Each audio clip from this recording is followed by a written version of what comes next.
it's gonna be a dream to meet him, and you can see a glimpse of how he talks. And if you want to see the whole spiel, go get the book. And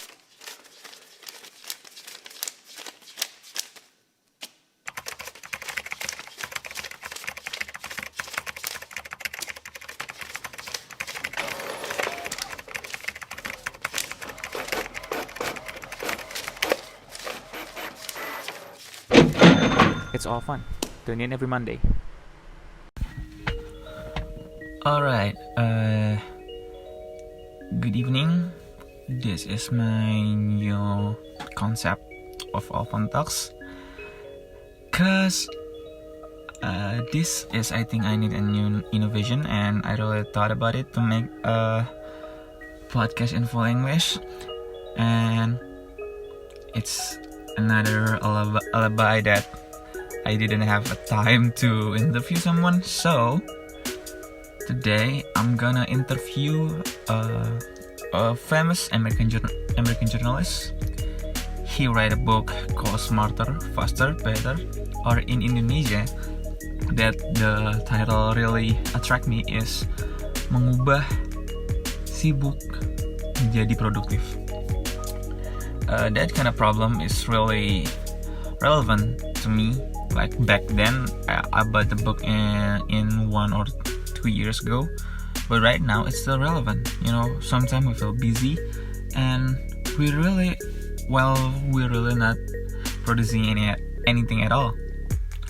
So in the meantime, I'm gonna ask the man behind the book, Charles Duhigg, about 3 way of productivity, how to keep productive. And then I'm gonna review the book after Charles Duhigg my English pretty bad, I think. After Charles Duhigg explain some tips about productivity. Let's go. Here's my 5 tips for becoming instantly more productive. Tip number 1, when you're on your way to work in the morning, picture your day. Build a mental model of what's going to happen throughout the rest of the day by telling yourself a story of what you expect to occur. That will make you more sensitive to paying attention to the right things and ignoring the things that you don't need to.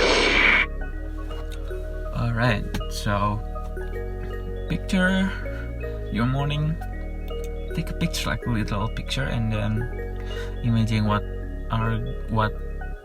will going to happen.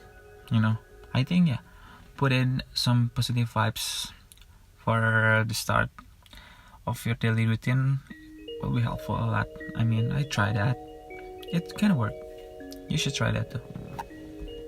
Tip number 2, look for choices that make you feel in control, because that will generate self-motivation.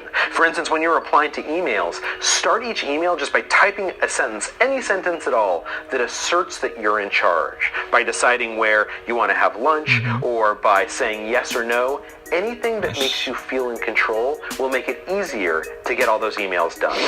Tip number 3, when you're writing... Alright, but tip number 2, in the book, it has a lot of chapter, I think. No, it's not the chapter. The chapter is like 10-ish or 11. But in every chapter, there's like 1, 2, 3 story, and I read about control. And the story that I really remember is about the Toyota way, about how from the top level, middle level, and the bottom level, like the technician or everyone in the company, they have the privilege to choose what they want, what they believe, and what they want to try. So everybody has their own control, and in that story, the employee is more productive, more creative, and work better, smarter, and faster, because he have control. So it's really relevant with a big company or even ourselves. Take control. That's important.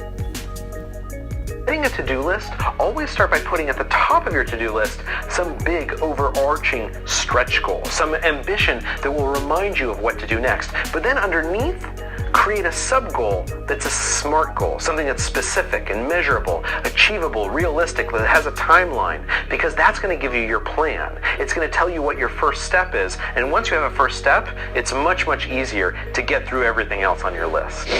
Tip number 4. Tip number 3, you need to write a great goal in the top and then a SMART plan in the bottom. But first thing first, you just need to try to make a to-do list. I have one and it's just by hours, I've seen Rahma's to-do list, it's kind of like every minute what she had to do. But mine is hours, so what I'm going to do in 8 hours, in 8 p.m. to 9 p.m, I'll write all of that. And right now is 7 a.m. I need to go with my friends with a bicycle, strolling around. So this podcast is gonna be a lot of fuss, but it will be insightful, I promise. When you're in a meeting today, try and just on a pad of paper, keep track of who's spoken and how often they have. You want to try and get psychological safety in a team to make it effective. And one of the key ingredients of that is, does everyone get a chance to speak up in roughly equal proportion? It's hard to keep track of who's talked and who hasn't. So when a meeting starts, just make a quick list of who's in the room. And as each person talks, just check them off. And by the end of the meeting, you'll know, do you have psychological safety? Do you have equality in conversational turn-taking? And if so, your team will be much more effective. Meeting. This interview was 4 years ago, but about meeting, it's really important while we're working from home because there are so many meetings by conference call. And like Charles Duhigg said, we need to assure that everyone's talk. Because I read that again in the book, if I'm not mistaken, about how people feel like they're involved. In some case, like in a meeting or whatever, a lot of people, just silent watching. He or she didn't have an opinion, or they are not channeling their creativity. While it's really essential to talking, to feeling involved, and that will be helpful if you have a team in your project, and try to make them talk. Not make them talk like by insisting, but Tip number 5, when you encounter a new fact or lesson or something that you want to remember today, force yourself to turn to someone else and explain it to them. Now, that's not for their benefit, it's for yours. Because research shows that when we force ourselves to vocalize what we just learned and explain it to someone else, we're much more likely to remember it over the long term. Information becomes stickier when we have to interact and use it more. That's legit. That's legit, but I don't have that privilege because I'm not seeing my friends in a long time. But I have a journal about that. When I learn a new diction, I learn a dictionary. I learn something what I heard in podcast, and then I make a journal about it, and then I write it.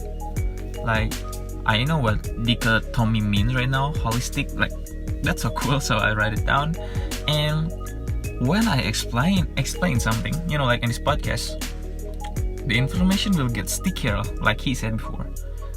So, when in the college, when I understand something and my friend asks me about it, and then I'll explain it,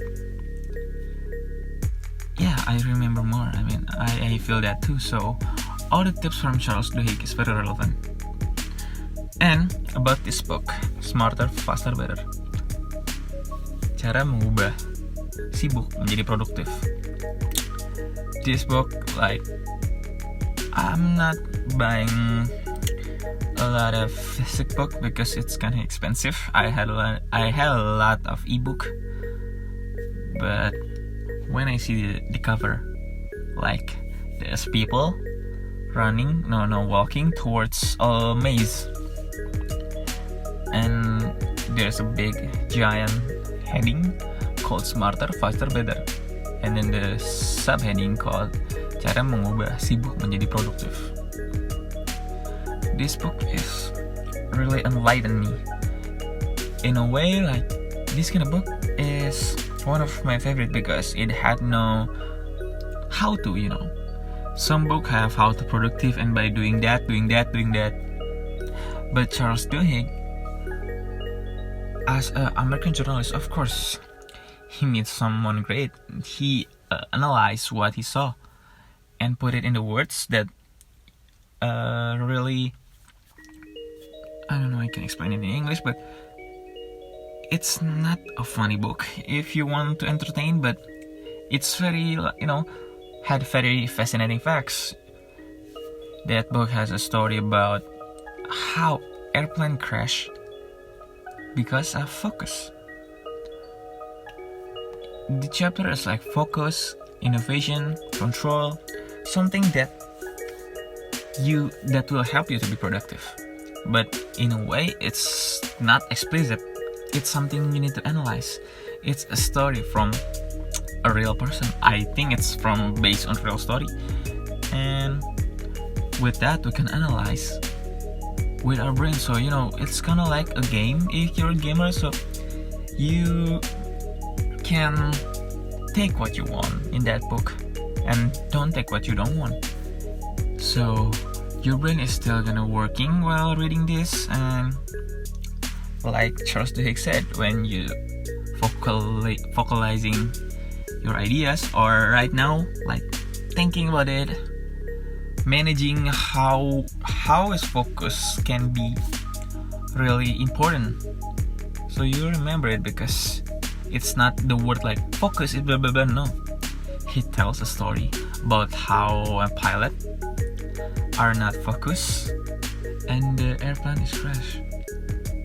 I'm not gonna spoil the book, but that's one of the story, and there's a lot of story like the great one like Toyota, or about some information system in a school, and a lot of stuff.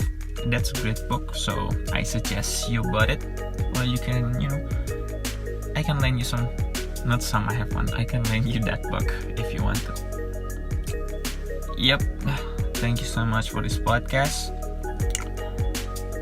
If you expect me, I'm interviewing Charles Duhigg, I'm sorry, but I will. I mean, he's a great guy after what I see of what he's writing. So it's gonna be a dream to meet him, and you can see a glimpse of how he talks. And if you want to see the whole spiel, go get the book. And